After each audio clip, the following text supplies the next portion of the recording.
Welcome everybody, hope you're doing well. Welcome back to another exciting review here on the channel. Today we're taking a look at a Class 1 modelworks Santa Fe Peaked Roof Caboose. This is the late CE-3 rebuild version of this model. This is also known as a Waycar on the Santa Fe, so you might see me refer to that as both throughout this review. And this is also Class 1 modelworks' first ever caboose model. So let's go ahead and take a look and see if the hefty price tag on this model is worth it. As always, before we begin, do me a favor and subscribe if you haven't already. It does help me to make a few dollars, so I really appreciate it. Like the video if you enjoyed as well, and drop me a comment if you enjoyed this review once again, or if you'd just like to chat about this model. I know there's some decent discussion going around, but let's go ahead and get started. Here is a quick preview of the box. You've seen the label on that side. We have the Santa Fe Waycar labeled on the remainder of the sides. And in front, we have a very nice viewing window that is secured with magnets. We also have some stickers that came with this model. Here's a quick look at a diagram of the caboose on the inner flap. Hopefully you can see it a little bit better there. Sorry about the ring light. But we are presented with the model right away, but let's go ahead and get this unboxed as well. We'll go ahead and just slide it out. It is the standard blister packaging.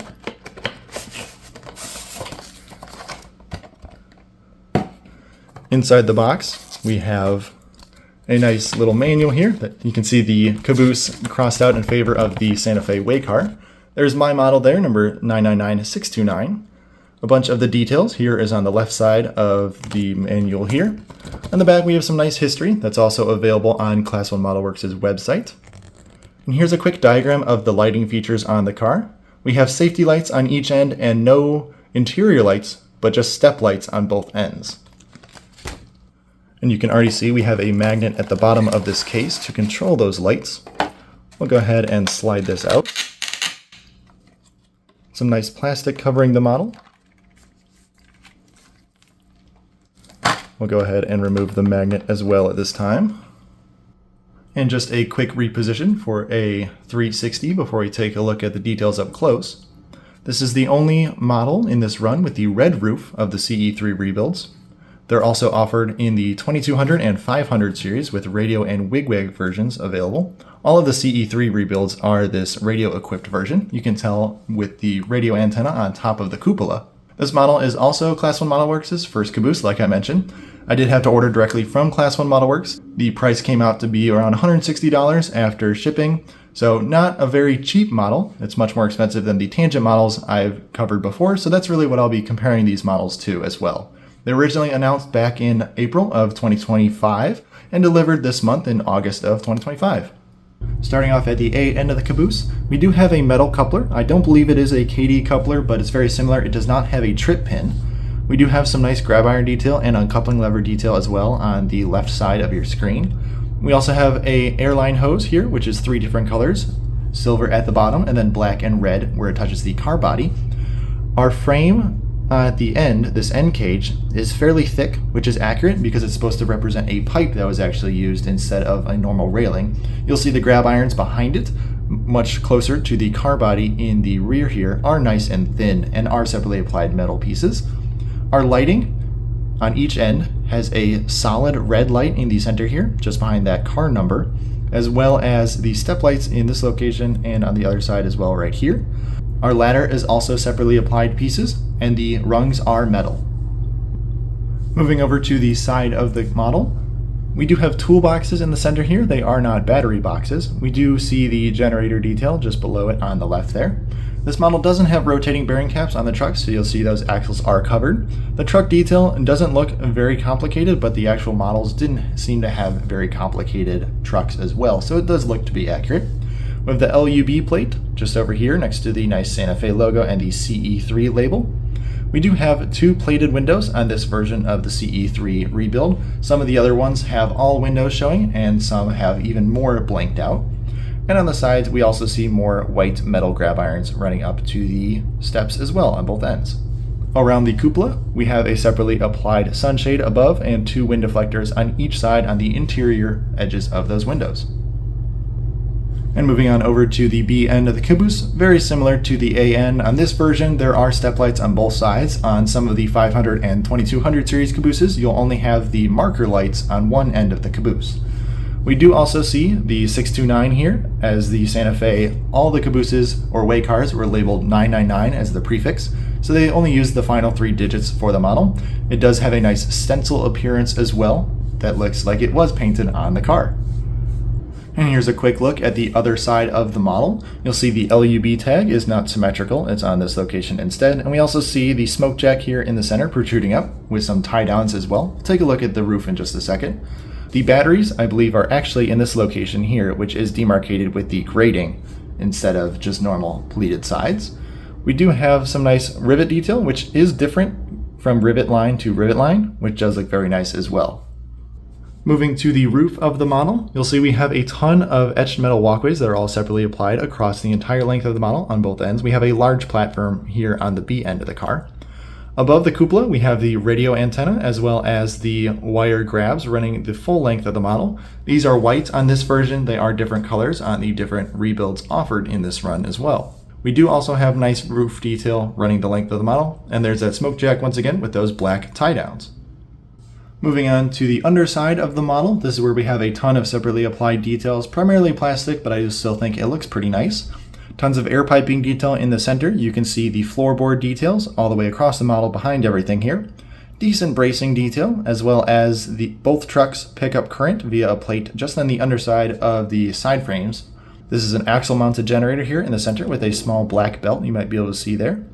Both ends do have fully see-through steps and platforms here in the end, so that's a really nice detail as well on both sides.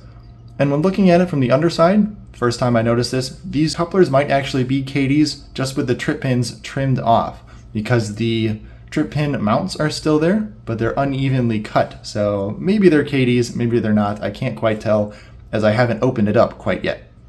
And from this view, you might be able to see I do have one grab iron that's a little bit smushed in here on this side of the tool cart. Not a huge deal, might be able to pull that out, but it is glued in right now. And when placing this model on its side, it does creak a little bit, so I'm not sure if that's the stairs being just slightly misaligned, but just a heads up for you that that does happen. Moving on over to my still temporary test track, still working on getting the new place all set up, but this will do for now. Just a piece of flex track here with some DCC hooked up already. But this model does free roll very, very nicely. I did test it on the smallest reasonable curve I can make with this flex track, and it seemed to handle it no issues. It is a small model, so it should be fine on pretty much any curve you put it on as well. Coupler heights looked good compared to some rolling stock I had laying around, as well as the wheel gauges all in spec there as well. So good news there. But let me go ahead and dim the lights and we'll take a look at the lighting features as well. Before I do so, while it's still a little light here, here's a quick reminder of the locations of those sensors and where those lights are as well, just for reference. Alright, I've gone ahead and dimmed the lights as much as I can. Hopefully it's not too dim for you. But you'll go ahead and take your wand to turn on the step lights just around the smokestack location there. Those will come on both ends. I'll go ahead and flip it around as well so we can see the other side, but on this side, the safety light is just in that location there. That comes on, again, it's a steady light, it doesn't pulse or anything, and you'll typically want that on your train on the trailing end of your caboose as well. So let's go ahead and flip around and show you the other side as well. And now with the B side facing us, to turn on this side's safety light, you'll take your wand once again and put it just over in front of the cupola. Seems like the switch is a little bit towards the farther side of the model from where we're facing right now. That seems to be the easiest way to turn that on. I'll go ahead and take the model off the tracks. And spoilers, we do have quite a bit of capacitor life on this model. I want to talk about just a few other things. I would absolutely love to have regular interior and cupola lights in this model, just like the tangent cars as well. At this kind of price point, around $160, $145 to $160, depending on where you get them from. I would definitely like to see that as well incorporated. That's something I will probably add myself on this model later on. Something else to note, although the step lights say that they should be off by default on my model, when I turn the track power on, they come on automatically, and I had to turn them off to start this review as well. Not a big deal for me, I'd probably have them on anyways, but just a little discrepancy there that I'd just like to point out as well. Still an uncut video here, still talking. The capacitor life on this model is absolutely insane though, so you're absolutely going to have no problems over dirty track or anything like that. I do have both sides lit up, But since there's not too many lights really going on here, just the 2 step lights and the 2 safety lights on both ends, we do have just an insane amount of sort of capacitor life as well. It is beginning to dim just a little bit, and we'll see it go out in just a couple seconds here. But once again, very impressed with the capacitors here. Maybe because there's no interior details to get in the way of a larger capacitor bake, but maybe just something else to note as well. We're still there. Just going to keep this uncut as well. Hope everyone's having a nice day. And there goes our step lights, and our safety light is almost gone as well. But definitely an impressive feature, the capacitors. Maybe it's a little bit overkill as well for this model, because if you're running a locomotive with this, you'll probably run out of capacitor life in your locomotive much more or much before the actual caboose will as well. And moving on to wrap up with just a few final thoughts, figured I'd dim the lights a little bit so I don't flash it too badly here with the white foam. With this model, it does do what it's marketed as quite well. The step lights I think are really cool. The end safety lights look pretty good as well. Would absolutely love to see some interior lights to really justify the $150, $160 price tag.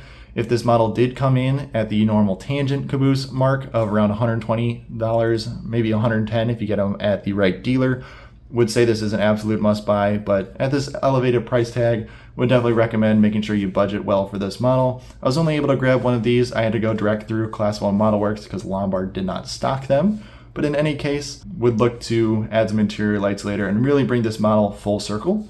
The rest of the detail is pretty good, like I mentioned. Do have a couple grab irons to sort out, and I'd like to flatten out some of the roof walk as well. It's just a little bit wavy, but not too big of a deal as well. But I'll go ahead and wrap up this review here as well. I do hope you enjoyed, and if you did make it this far, do consider subscribing. It's completely free and does help me to grow the channel, so thank you very much. Like the video if you enjoyed as well, or just want to help out the algorithm, and drop me a comment if you have any thoughts of your own, or just want to chat. Love talking with everybody. But thank you very much for watching, and I hope you have a great rest of your day.